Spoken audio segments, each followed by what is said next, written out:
My LinkedIn feed is full of angry bankers from these new SBA updates.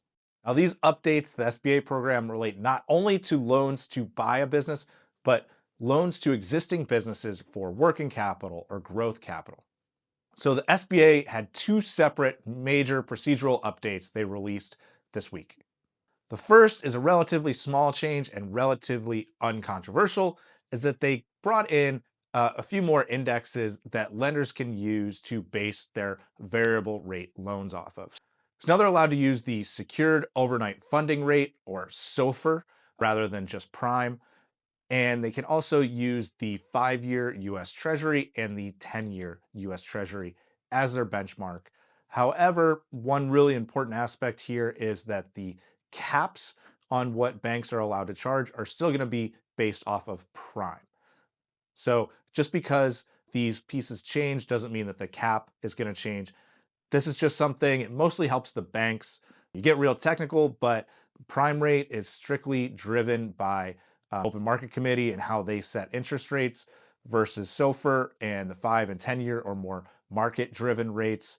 So if banks set their pricing off the more market driven, it helps them because their liabilities are more market driven versus the prime might be too slow to adjust to changes in their funding costs. And now for the big controversial change. The government has again banned foreign ownership in a business that is eligible for SBA funding. So even if a non-US citizen owns 1% of a business, they're completely ineligible for SBA funding. Now, this is a rule that went into place about a year ago, and then it was walked back over the summer to allow 5%. Now they've gone back to the original very strict rule.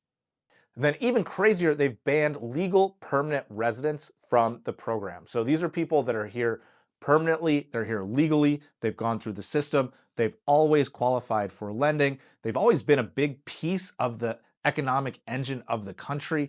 They are now locked out of the system, even if they are just a small minority owner. And all the SBA lenders are all up in arms. This is totally against America's interest. It doesn't stand for improving the country. It's really going to be a net negative for our economy. Why are we celebrating foreign investments to giants like NVIDIA and OpenAI and Intel and the automotive industry? We're celebrating foreign investment. We're putting out press releases as foreign countries say that they are going to invest in the United States, but we can't let a foreigner invest in a US business for a small business, but it's okay for big businesses, and we celebrate it for big businesses, but we ban it for small businesses. It just doesn't make any sense. Now, there is a petition out there. Prominent business development officer Ray Drew, who is a pretty prominent figure in the space, he's got a petition floating around. Links in the comments if you want to go sign it and say that you don't agree with this change. And if you want to keep up on SBA news, give us a follow, and we'll also teach you about buying a business.